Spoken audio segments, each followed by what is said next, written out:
The United States government currently owes $37 trillion. Let that number sink in for a second.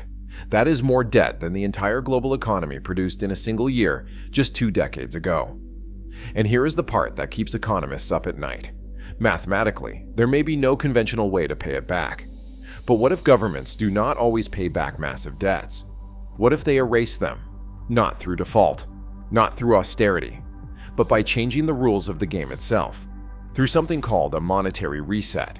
Some financial analysts are watching 2 specific assets governments are accumulating right now: gold and Bitcoin. And they are asking a provocative question. Are we watching the setup for the most sophisticated debt management strategy in modern history?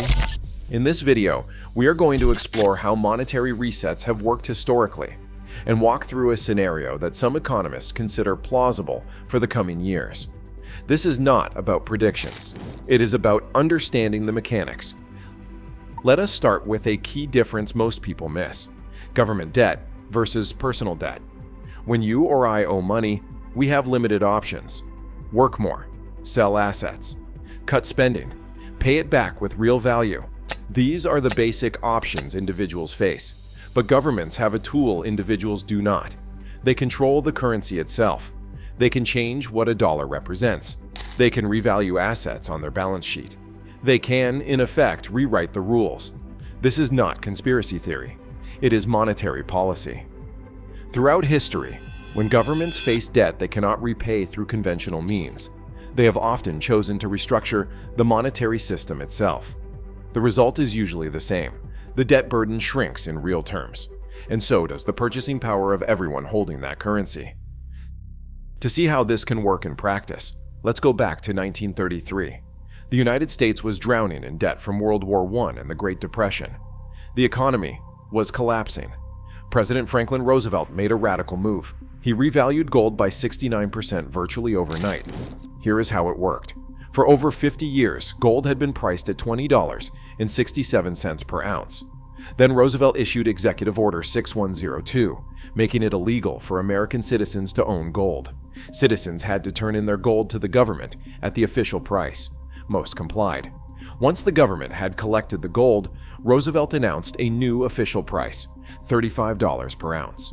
The same gold reserves were suddenly worth nearly $3 billion more. Value created by simply changing the official number. But here is the crucial part. The government's debt was denominated in dollars. Those dollars were now worth significantly less relative to gold. The debt to GDP ratio fell from 40% to around 25% within 5 years. The government transferred wealth from dollar holders to debt reduction. Citizens who had turned in their gold at the old price watched it get revalued, but they could not benefit because they were holding devalued dollars instead. This is not ancient history. It is a playbook. Fast forward to today. The United States owes $37 trillion. The debt to GDP ratio is over 120%, higher than any peacetime period in American history. The annual interest payment on that debt is currently over $1 trillion. Just the interest. That is roughly 6% of GDP spent just servicing debt. The traditional options all face obstacles. You cannot easily tax your way out of debt this large. You cannot simply grow your way out when debt is expanding faster than the economy. You cannot cut spending enough without touching programs that are considered politically untouchable. That leaves less conventional options. And historically, when conventional options are exhausted, governments have often turned to monetary solutions. Here is where it gets interesting. So let us walk through the thought experiment some analysts are considering. Imagine a scenario where the United States government uses a modern version of the 1933 playbook, but with 2 assets instead of 1, gold and Bitcoin. The United States government currently holds approximately 200,000 Bitcoin, seized over the years from criminal enterprises. At current prices, that is worth over $20 billion. Not enough to address a debt of $37 trillion. But there has been legislative discussion, with actual bills introduced in Congress, about creating a strategic Bitcoin reserve.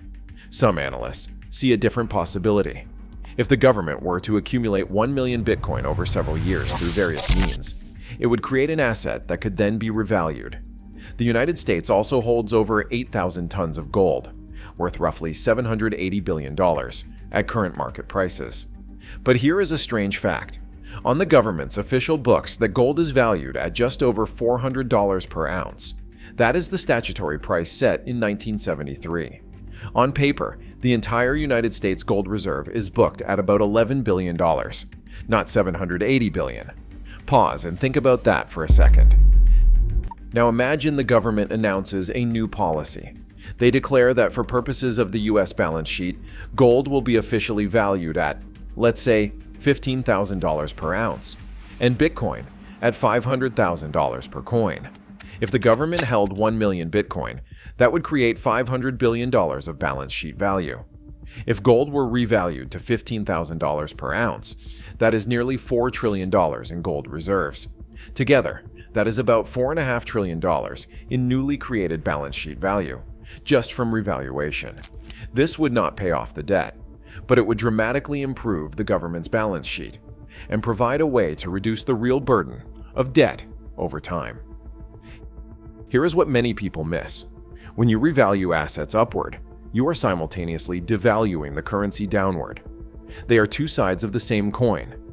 If the US government declares gold is worth $15,000 per ounce when the market price was $3,000, what has really happened? The dollar has lost value relative to gold, and that typically leads to inflation rippling through the entire economy. In such a scenario, the government's debt is still $37 trillion in nominal terms. But if the currency has lost, say, 50% of its purchasing power over a few years, that debt is effectively worth much less in real terms. The government has reduced its debt burden without ever defaulting. So who typically wins and loses in these scenarios? Governments with large debts typically benefit. Their liabilities shrink in real terms while they control the revaluation process. People who own scarce tangible assets often preserve or increase their wealth.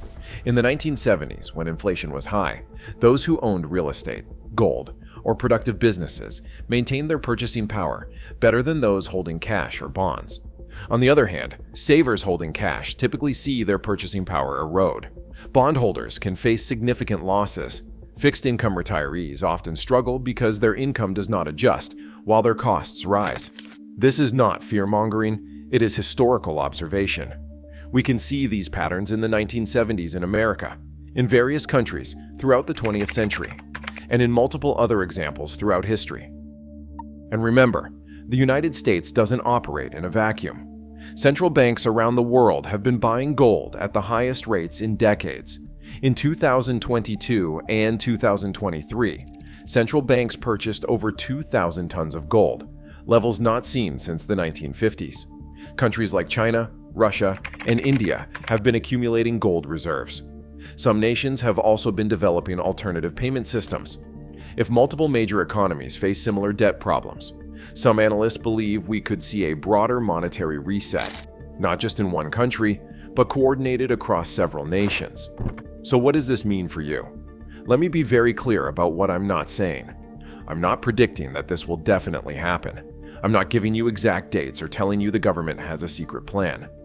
What I am saying is this: monetary resets have happened before. They've happened in America. The mechanics are well understood. And today, we see some of the same conditions that have preceded resets in the past. If you're concerned about the possibility of high inflation or currency devaluation, whether from this specific scenario or just in general, there are some basic principles worth considering. First, diversification matters. Don't keep all your wealth in a single form. Second, understand the difference between nominal and real value. What matters isn't just the number in your bank account. It's what that money can actually buy. A savings account earning 2% sounds positive, but if inflation is 4%, you're losing purchasing power every year. Third, consider exposure to real assets. Throughout history, tangible assets with intrinsic utility have tended to hold value better than pure currency during inflationary periods. This might mean real estate, commodities, or other assets. Research what makes sense for your situation. And most importantly, talk to professionals.